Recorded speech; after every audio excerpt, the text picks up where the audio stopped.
Hello, my friends. Welcome back to another episode of Land Stories Live. I have the pleasure of having a guest with me. Her name is Kirstin Dyer. Kirstin bought the property from us in Colorado. Hey, Kirstin.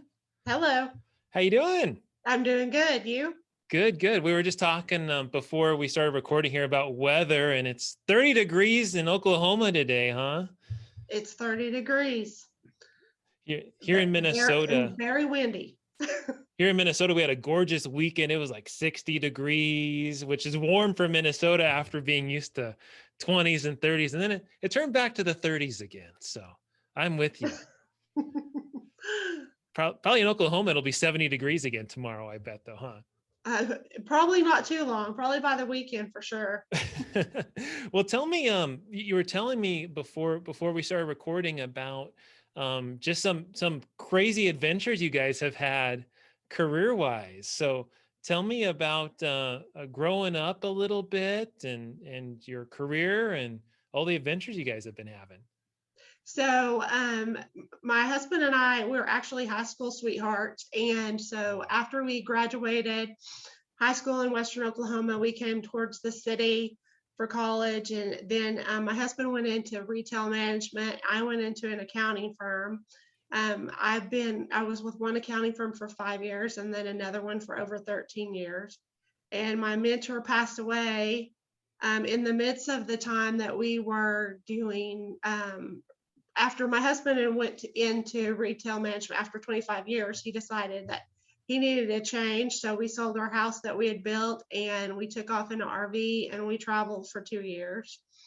And right in the midst of COVID, we had some setbacks along the way, whether, some things go wrong on the way, but luckily nothing went wrong with the RV, as many stories as you hear, and as many YouTube, other traveling people that do this, that you hear a lot of horror stories that happen, or a tire blown or anything like that, and it didn't happen to us. We actually stayed, if you've ever heard of Harvest Host, we stayed at a Harvest Host in Minnesota, right there by Jacksonville, I believe, on a farm. And lady cooked us, or she brought us eggs from the chickens, cooked us homemade bread. Wow. And you just stayed there right next to the grains, and the grains were so big that it just made the fifth wheel look so small. So that's awesome. That was one of our favorite nights. That is so fun. And I think about Oklahoma, where you guys are from. I just think about so much land being there in Oklahoma. There's some really pretty areas, lots of lakes around Oklahoma, and lots of cool stuff. Did you much of an outdoorsy person, you and your husband? Well, growing I up? am, and that's one of the reasons we have been looking for land down by the Broken Bow area. If you said you were familiar with McKinney, and not very far from McKinney is the Broken Bow area where Oklahoma Broken Bow Lake is, and it's gorgeous. My husband and I have been going down there for years and years. It started to get really touristy and packed, and we've been looking for land down there. Mm-hmm. But Oklahoma land is much more pricey, and anything that we could find, it might be 5-10 acres, but there was no way to get to the land. Yeah. And so there just was, and so a couple months, whenever I was just like, we got to look out of state. So we started looking out of state and found you guys. That's awesome. No, I was actually looking at Oklahoma myself, and I found the same exact thing. We send out thousands of letters a month. So I think I ended up sending 7,000 letters to Oklahoma. We didn't pick up a single property, which hopefully normally would pick up at least one or two. And the ones that came back, like you said, you couldn't access them. They were landlocked. There was no road to get to them. And then on top of that, in Oklahoma, you have to go through lawyers to buy stuff, which just drives up the cost for everybody. Right. So exactly. I said, oh gosh, do I want to put down $40,000 on a property? And, I found, just like with you, I could invest my money elsewhere and and get more land and do more Exactly. stuff. Exactly. So what I've learned is, especially through the travel, is there's always a way around things. So it's like, okay, well, instead of building our dream home by the mountains down by Broken Bow, let's just look out and see if we can't eventually have a vacation home and do something different. So that's what we decided to do. That's fun. And it So was a spur of the moment thing. So, but those are the best decisions sometimes. they can be totally. Well, I'd love to know from you guys, are you like hunters? Are you campers? Obviously you have the RV, the fifth wheel. What do you guys like to do for fun? Um, well, we have 3 dogs, so that's a big thing. We've always rescued dogs, Oh, and so right now we have 3 that are kind of starting to get older. They're 9, 7, and 6. And anyway, we do not hunt. We're big gun people, but we do not hunt. And funny story about my youngest dog is, so we've always rescued dogs from different states. And we kind of had one full round of dogs that lived till they were older. Then now we've got this new round. And so we have Aussies and a border collie. And then we had one that we rescued that said he would be another full-blooded Aussie. And so as he started growing up, we're like, he just looks a little bit different. Well, he just acted different. And so we went ahead and did the DNA test, and he came back 50% wild dog. And we're like, we knew he was coyote all this time. 50%. So one of my dogs is 50% coyote. And so that's what, we're like, we're going to have to put a vest on him, an orange vest on him when we go out to the land. Oh, So man. You'll spot the guy. Well, tell me a little bit about the going around in the RV and what it was like traveling around. Where did you guys go? You mentioned Minnesota was a place that you went. Where else did you go? yes. And what place did you like? We did a lot of parks. We did Hot Springs. We did Hot Springs, that national park. We did Natural Falls State Park, where the red fern grows was filmed. We did Black Mesa, which is kind of a secret place. I was like, no one knows about it, and it's actually in the panhandle of Oklahoma, and it is. It's the highest point in Oklahoma, but when you get out, we did the 10-mile hike straight up, or 2 miles is straight up. And when you get out, there is a 3-corner where you're New Mexico, Colorado, and Oklahoma. And so that was a great adventure for us. I mean, there's no one out there. And we went and stayed with family, or on family land, which they call that mooch docking. Mooch docking. Yeah. So we did that. We stayed with them for about 6 weeks. And then we did another full 16-week trip that started. So we had the east side of Kansas, Nebraska going up. We stayed at another Harvest Host that was Kimple Winery in Nebraska. And when we got there, we were the only ones there. And it's this big, huge orchard and winery. And so you had the whole place to yourself. And we stayed there, got up and got apple donuts the next morning and homemade jam. And wow, fun. So then we headed on up through South Dakota that way, straight up north until we got into Minnesota. And so that was the end of July last year. So as far as we went into Minnesota was around that Jacksonville. And then we headed back and we stayed in North Dakota for a month in 3 different spots, ended up going all the way west to Medora, went just briefly into Montana and briefly into Wyoming. Only had like 2 days in Yellowstone. But then we came back down. We came back and stayed in South Dakota, which we love South Dakota, around Hill City and Custer State Park, and you Yes. can get out and be about, if you're careful, you can be about 40 feet from 300 buffalo. And then so we came back down towards Nebraska. We stayed in Nebraska for 3 weeks, and that's when we were supposed to head on into Colorado. And that's about the time the wildfires were.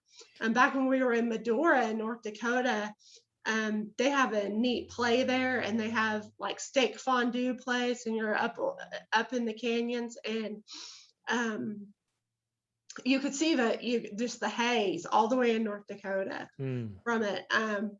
But when we got back to Nebraska, but before we headed back home, because we ended up skipping Colorado, and we ran into the guys from the 405, which is really interesting because we're in Yukon and they're out in Mustang. They're the 405 racers. I don't know if you know who they are. I didn't know who they were at the time either, but they're a big street racing crew, and they have some sort of TV show and all that.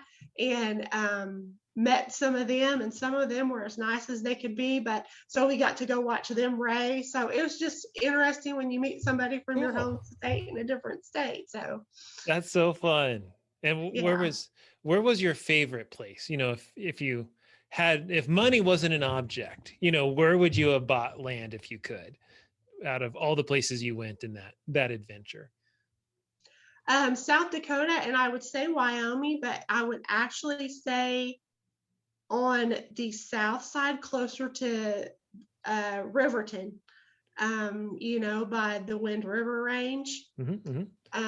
Probably somewhere I really liked that too. But South Dakota was pretty, but yeah, I would say actually by the Snake River, and coming through the Snake River, and when you're I can't remember the canal down there, but yeah, the closer to the south side of Wyoming. Got it. Okay. I was going to say, I was thinking that was kind of border of Wyoming and South Dakota, but no, a little further south, closer to Colorado. Yes. Got it. Cool. Well, that's fun. Well, we've talked a little about your background. Obviously, you guys love a good adventure, and you're back home now. And tell us about the why land. Why was that important to you to buy land?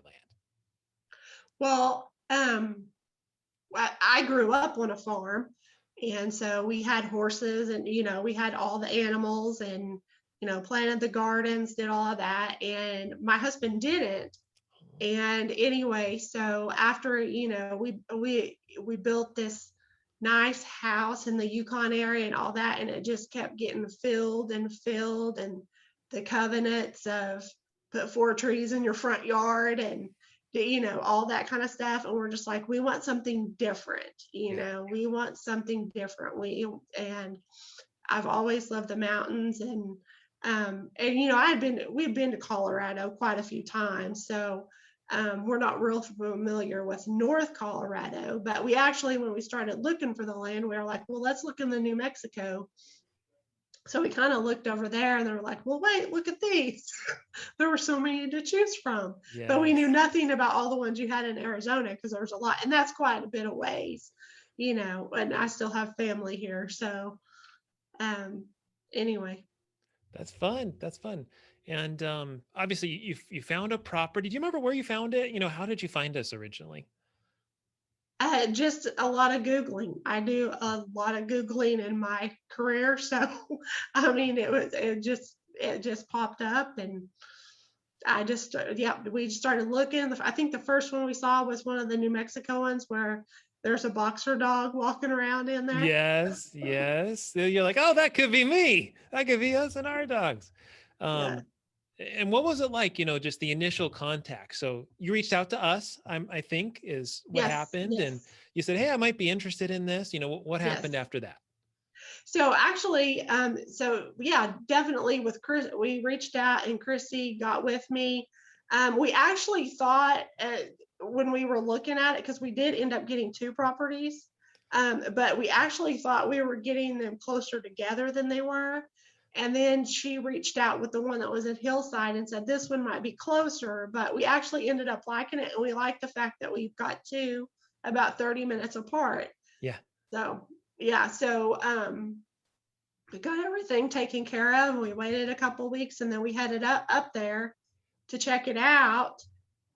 So we first went north to the north property Mhm. of Fort Garland, and it had just snowed, and my husband has a 2500 Ram with 4x4, but we were trying to get up, and it was so deep that we thought Mm, we might high center. And we're like, okay, we drove all this way, but this time we're not going to get to see this property. So yeah. we could see many around it and, get a good feel of it. And then we headed back down towards to the south property, and no snow anywhere, 30 I- minutes away. Isn't that And something?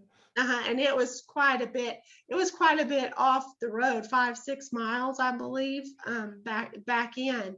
But we really liked it. So couldn't quite tell where the mark-offs were, but we really liked it. There's some work to be done.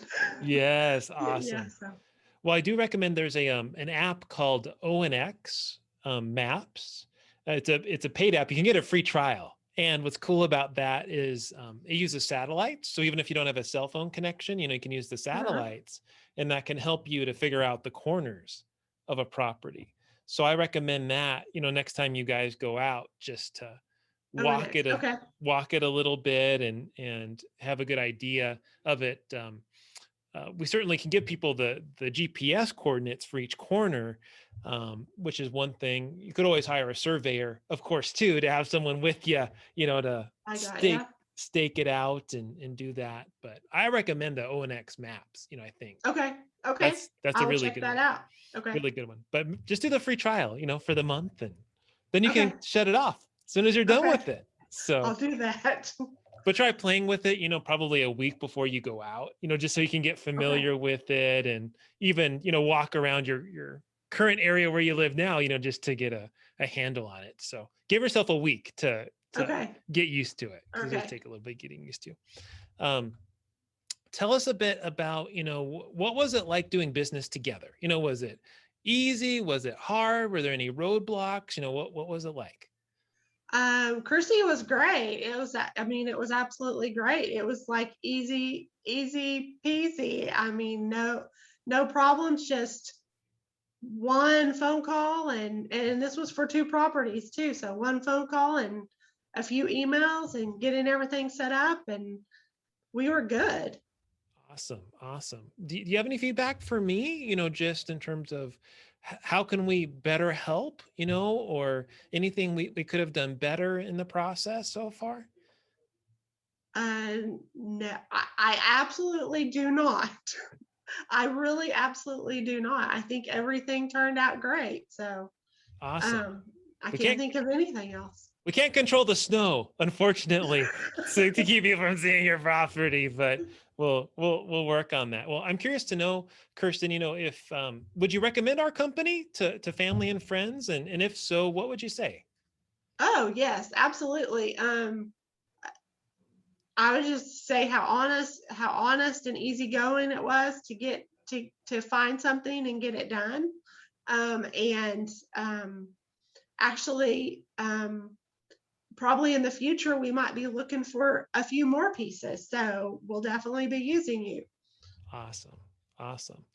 Well, thank you so much, Kirsten, for being with us. Do you have any just closing thoughts or anything you want to leave us with? No, it's just we're hoping to make it our dream vacation spots. I love it. I love it. Well, thank you so much again, Kirsten, for hanging out with me for a bit. It was fun getting to know you.